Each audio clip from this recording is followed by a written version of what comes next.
स्वागत है दोस्तों आप सभी का revenge of the steel fang के एपिसोड 2 में। एपिसोड के स्टार्टिंग में वाइकर कहता है यह वास्करविल है, यहाँ पर एज मैटर नहीं करता जब तक तुम्हारे पास टैलेंट और स्ट्रेंथ है। चलो भाइयों इस गेम को पूरा करते हैं। और ये कहकर वाइकर हाइबोरो का हाथ मरोड़ने लगता है। हाइबोरो कहता है तो इसका मतलब सभी र्यूमर सही है। वाइकर फिर उसके चेहरे पर एक पंच मार के उसे डाउन कर देता है। यह देख मिडिलबोरो गुस्से में हमला करने आता है, पर वाइकर उसे भी एक किक मार के डाउन कर देता है। वाइकर फिर कहता है कि तुम लोग मुझसे इतना मत डरो, तुम लोगों के ट्रीटमेंट होते ही तुम लोग फिर से ठीक हो जाओगे, पर मैं तुम लोगों को इस कमरे से जाने ही नहीं दूंगा। तुम्हें तो बहुत बुरी तरह जीना होगा, पर मैं तुम में से किसी एक को यहाँ से जाने दे सकता हूँ। तुम हम में से किसको जाने दोगे? तो वाइकर कहता है कि ये तो तुम लोगों को आपस में ही डिसाइड करना होगा। और वो ये कहकर उनके सामने नाइफ को फेंक देता है और कहता है कि मैं ज्यादा इंतजार नहीं करूंगा, तो जल्दी करना। क्या तुम्हें नहीं लगता है कि तुम में से किसी एक को जीना चाहिए? और अब तीनों बस एक दूसरे को ही देखे जा रहे थे। इसके बाद हम जॉन को देखते हैं जो कि कह रहे होते हैं कि पैट्रियार्क अभी एक और ब्लडी सिचुएशन क्रिएट हो गई है मॉर्ग क्लान के साथ रूबी माइंस में। मॉर्ग क्लान का कहना यह है कि रूबी माइंस उनकी टेरिटरी है। ह्यूगो कहता है कि इस मैटर पर जल्दी डिस्कशन होगा और वो शुरू करेगी खुद मॉर्ग क्लान। क्या तुम्हारे पास और कुछ है रिपोर्ट करने के लिए? तो जॉन कहता है जुवेनाइल फोर्ट्रेस के इंटरिम एग्जाम के बारे में बतानी है। उसके रिटर्न एग्जाम में मास्टर वाइकर ने हाईएस्ट स्कोर किया है। ह्यूगो कहता है अच्छा ऐसी बात है, और जुवेनाइल फोर्ट्रेस में प्रैक्टिकल एग्जाम कब है? तो जॉन बताता है 5 दिनों में। गार्डियन नाइट्स ने ऑलरेडी प्रीमाइस को खाली करना शुरू कर दिया है ताकि वहां पर प्रिपरेशन किया जा सके। ह्यूगो कहता है तो पूरे फोर्ट्रेस को ही खाली करना होगा। मुझे आपसे जुवेनाइल फोर्ट्रेस के एक मैटर के बारे में बात करनी है। वहाँ पर यंग मास्टर्स के बीच में एक बड़ी फाइट हो रही है। ह्यूगो कहता है एक बड़ी फाइट? उनमें से कितनों की डेथ हुई है? जॉन कहता है कोई कैजुअलिटीज तो नहीं हुई है, पर हाइबोरो के दांत कम्प्लीटली डैमेज हो गए हैं और मिडिल बोरो के जॉ भी पूरी टूट गई है और लो बोरो के लेफ्ट इंडेक्स फिंगर भी कट चुकी है। पर अभी ऑफकोर्स ट्रीटमेंट के बाद उनकी हेल्थ ठीक है, पर उनका साइकोलॉजिकल डैमेज बहुत ज्यादा हुआ है। ह्यूगो कहता है कि उन्हें अपनों में लड़ना नहीं चाहिए था क्योंकि वो सभी बहुत ही क्लोज हैं।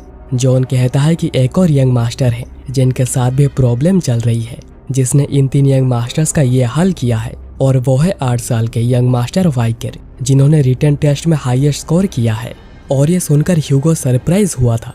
इसके बाद वाइकर ह्यूगो के केबिन में आता है। ह्यूगो कहता है वाइकर आखिरी बार मैंने जब तुम्हें देखा था तुम तब से बहुत ज्यादा बड़े हो गए हो।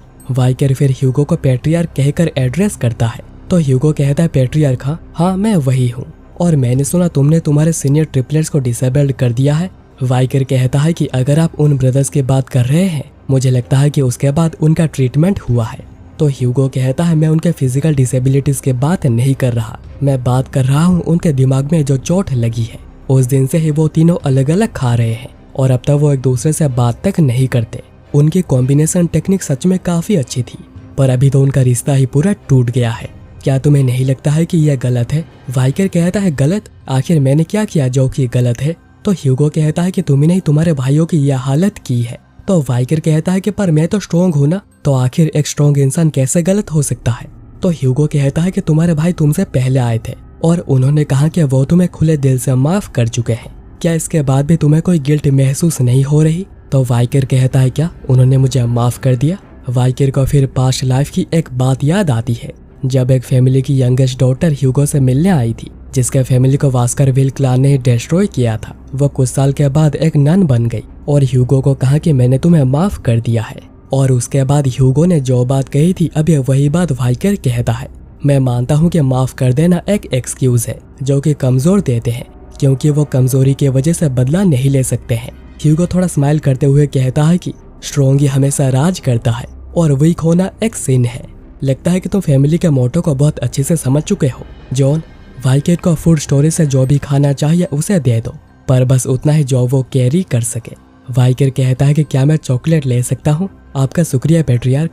और वाइकर जॉन के साथ जाने लगता है। ह्यूगो फिर पीछे से कहता है कि मेरे बेटे इंटरिम इवैल्यूएशन में अच्छा करने की कोशिश करना, अपने डायरेक्ट डिसेंडेंट से बिल्कुल भी मत हारना। और ये सुनकर वाइकर को थोड़ी चिंता होती है।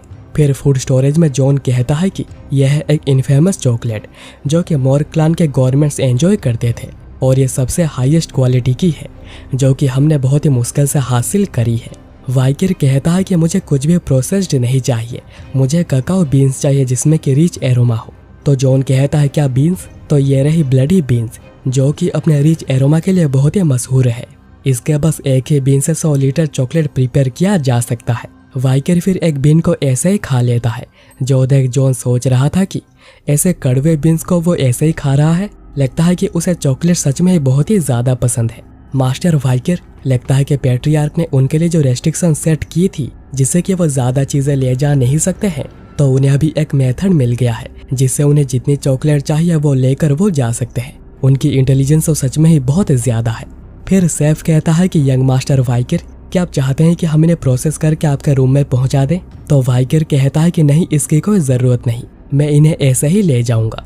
जॉन सोच रहा था कि क्या उनका टेस्ट बहुत ही अलग है, पर वाइकर तो ये चॉकलेट खाने के लिए लेकर नहीं जा रहा। ये ब्लडी बीन्स 5 दिनों के बाद जो प्रैक्टिकल एग्जाम होगी उसमें काम आएगा, और इस दिन इतना कुछ ज्यादा होगा जो कि वास्करविल क्लान में कभी हुआ ही नहीं होगा।